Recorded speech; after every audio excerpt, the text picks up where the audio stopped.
Yang Caturatna, Guru Buddha Dharma dan Sangha, Om Guru Linsen Siddhihom. Saudara-saudara Dharma yang berbahagia, terimalah salam kasih dalam Dharma, Namo Buddhaya.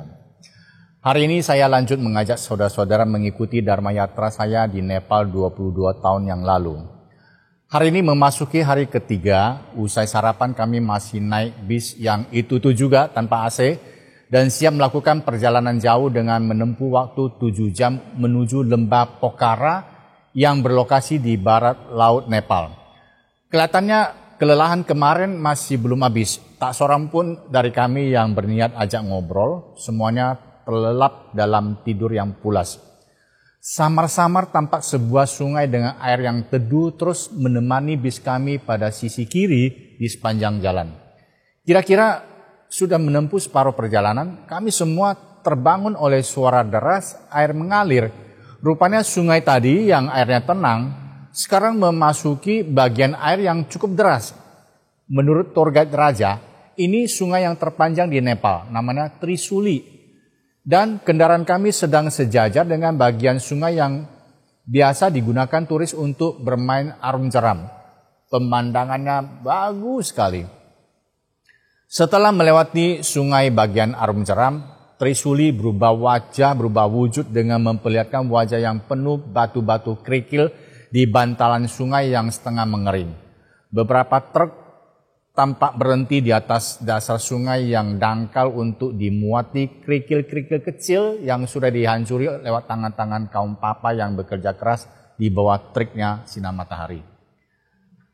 Perjalanan masih jauh. Selesai makan siang dengan bekal yang sudah tersedia di bis, tour leader Pan bertanya ke tour guide Raja yang duduk di samping supir. Bis kita ini ada CD musik nggak? Maklum zaman dulu belum mengenal MP3. Ada kaset, jawab Raja sambil mengacungkan sebuah kaset yang dikeluarkan dari tasnya.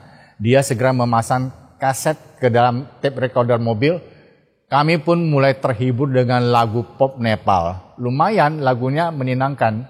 Lucunya dalam kaset itu hanya berisi satu lagu saja. Sejak hari itu sampai kami meninggalkan Nepal, lagunya itu saja dan terus diulang-ulang sampai kami pun bisa hafal.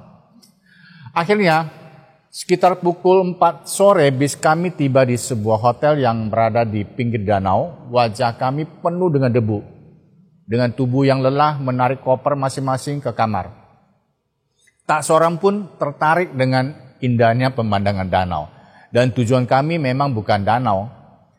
Usai mandi pukul 5 kami kembali naik bis. Setengah jam kemudian bis kami tiba di sebuah goa. Konon tempat ini merupakan salah satu tempat suci yang Arya Padmasambhava bertapa. Kami dengan hati-hati menapaki bebatuan yang basah dan licin memasuki goa yang menjorok ke dalam perut bumi. Setelah 100 meter kemudian rasanya sudah buntu. Ada 2 buah lampu sorot yang dipasang oleh pihak penjaga di tembok goa untuk penerangan. Udaranya sangat segar, mungkin karena aliran air yang terus mengalir di celah-celah tembok. Kami tidak menemukan batu datar yang dijadikan sebagai Padmasana oleh Padmasambhava. Bisa saja karena pergeseran waktu yang sudah berabad-abad. Tapi itu tidak menghalangi niat kami berziarah di tempat suci yang susah ditempuh ini. Saya mengeluarkan seikat dupa batang yang sengaja saya persiapkan saat di KL. Seseorang bantu saya menyalakan dan membagikannya ke teman-teman. Begitu wewangian dupa merebak di udara, batin kami segera terhanyut dalam keheningan yang amat mendalam. Tanpa sengaja, suara mantra Padmasambhava yang salah satu dari Adinata Chenphocong ini pun terucap dari mulut kami. Seolah-olah kami telah berada di zaman dahulu dan sedang menemani yang Arya Padmasambhava yang tengah duduk bermeditasi di dalam goa. Namo Buddhaya. Tak jauh dari mulut goa, terdapat sebuah air terjun yang diberi nama Davis Falls. Konon turis pertama yang menemukan air terjun ini seorang gadis asal Swiss. Namun gadis yang malang ini terpleset dan tewas ditelan arus air yang sangat deras. Sehingga namanya segera dilestarikan. Di lembah Pokhara banyak dijumpai bangsa kulit putih. lokasi ini merupakan tempat strategis untuk menuju ke Gunung Salju. Usai makan malam, tour guide memberitahu kami bahwa malam itu acara bebas. Karena semua sudah lelah, acara bebas berarti acara tidur. Keesokan pagi, hari keempat, mungkin istirahat yang cukup saat kami berada di mobil, semuanya tampak ceria. Entah ide siapa, kami adakan satu acara spontan, setiap orang wajib sharing dharma. Bagi yang tak berani, wajib bernyanyi. Akhirnya semuanya jadi pemberani. Sayangnya, waktu itu tidak direkam. Banyak yang lucu dan aneh. Ada yang melenceng jauh dari topik, bukan sharing dharma, tapi cerita hantu, cerita horor, malah ada yang cerita humor. Menurut saya, sebagai seorang umat Buddha, punya kewajiban membabarkan dharma.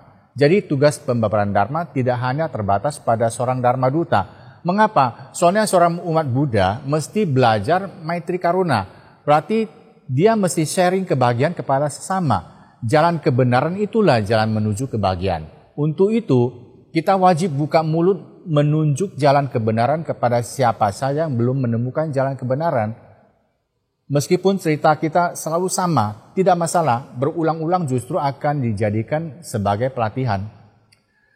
Siang hari itu, posisi kami masih jauh dari kota, tour guide sudah paham selera makan kami, dengan susah payah akhirnya dia menemukan sebuah rumah makan kecil di pinggir jalan yang menyediakan menu ayam goreng.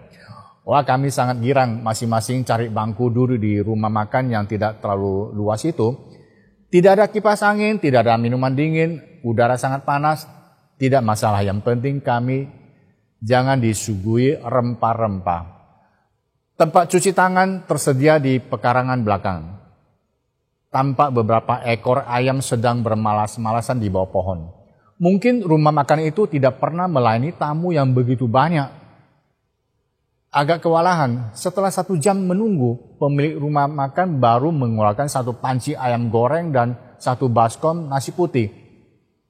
1 jam kami menunggu, 4 jam kami sudah selesai makan. Sebetulnya belum selesai makan, masalahnya ayam gorengnya sudah ludes, nasi di piring masih sisa banyak. Melihat kondisi ini, tour guide pesan lagi ayam goreng 1 panci.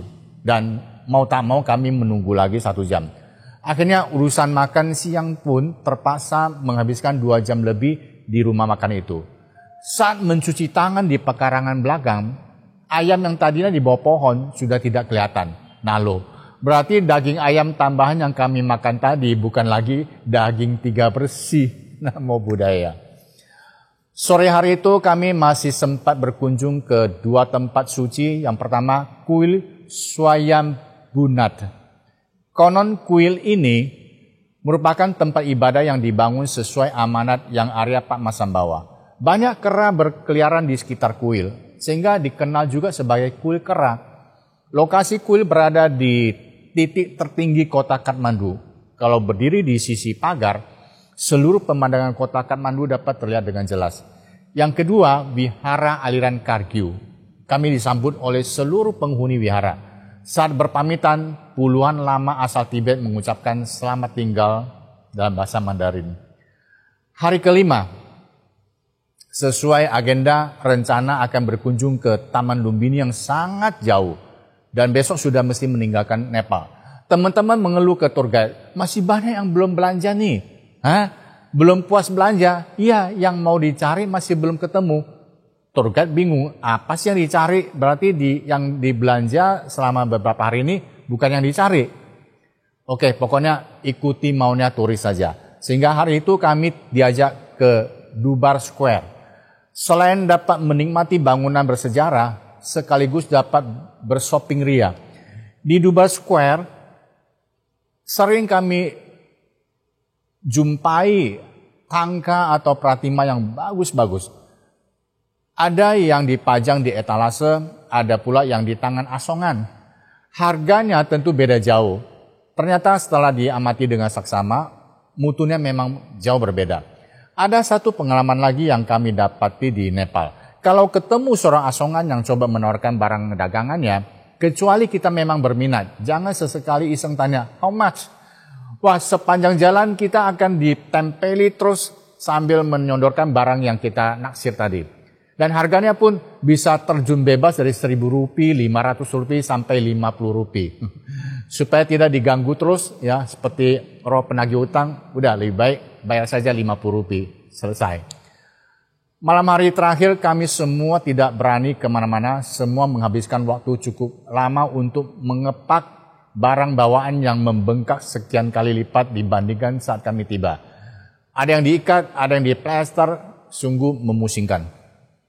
Hari ke-6, cuaca sedikit mendung. Usai sarapan kami kembali mendapat penghormatan dari pihak hotel, pihak travel, dan pihak kendaraan untuk menerima persembahan kain hatta. Artinya setiap orang dikalungi 3 lembar kain hatta. Wah, bangga rasanya diperlakukan seperti tamu kehormatan. Selamat tinggal Nepal, dan hujan gerimis pun turut membasahi ya, perpisahan kami, dan hujan gerimis menghantar kendaraan kami menuju ke bandara. Kami semua agak khawatir memikirkan bagaimana menghadapi pihak bea cukai sewaktu transit di KL dan tiba di negara masing-masing. Kendaraan kami baru saja 15 menit meninggalkan hotel, tiba-tiba mogok di tengah-tengah hujan gerimis lagi. Tak seorang pun yang paham mengapa mobil bisa mogok, termasuk sopir dan kernet. Waduh, bagaimana nih? Soalnya sebelum berangkat, kami banyak menghabiskan waktu saat membantu kernet menaikkan bagasi ke atap kendaraan mobil. Sopir tetap tenang-tenang saja, tour guide raja pun tak bisa berbuat banyak. Kernet pun tidak merasa perlu turun dari mobil untuk memeriksa sesuatu. Tiba-tiba seorang umat yang duduk di belakang sopir sambil menunjuk meteran bahan bakar berteriak, "Tuh, bahan bakar habis." Salah seorang umat yang duduk di belakang berteriak, "Tuh, di seberang jalan ada pom bensin." Ya ampun, kami umat pria langsung turun dari mobil membantu kernet mendorong mobil ke seberang jalan. 3 helai kain hatta yang menjadi kebanggaan kami kini menjadi penutup kepala kami.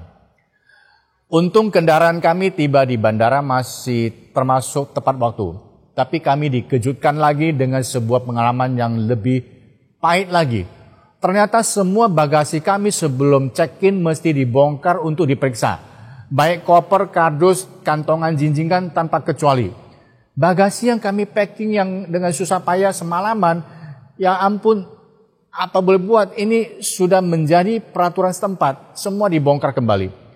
Saya sempat dengar seorang sesiung mengocehi secinya. Tuh kan, saya sudah bilang jangan belanja banyak-banyak, ini kan menyusahkan.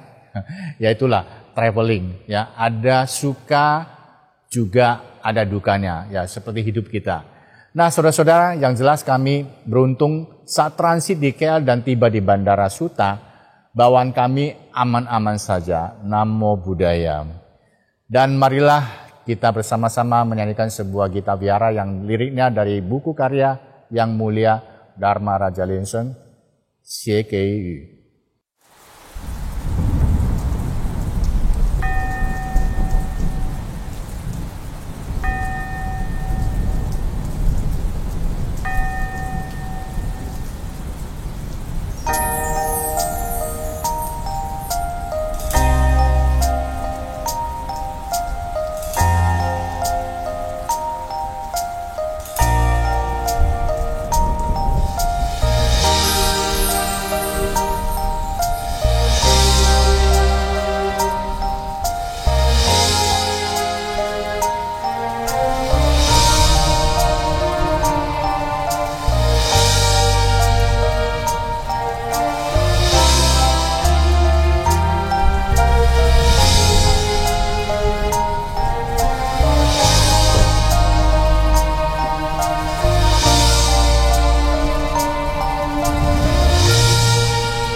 时候我喜欢淋雨，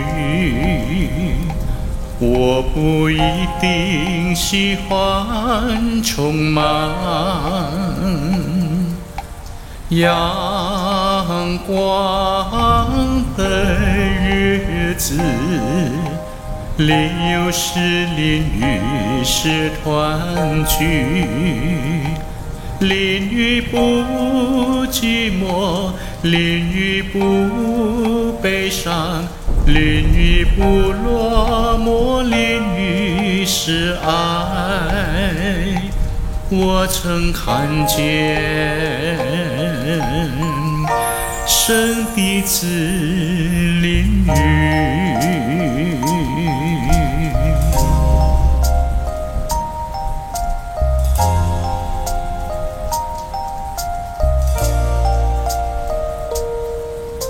神的子的眼中分不出是雨是泪，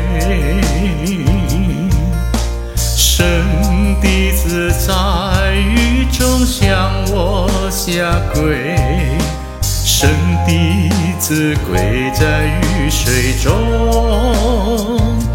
已是我也淋雨，因为我要补偿他，明白吗？雨的心，春天这愿许生，心安稳。明白吗？雨的心，春天这愿许生，心安稳。红葫芦连生气的红，红葫芦连生气的红。红葫芦连生气的红，红葫芦连生气的红。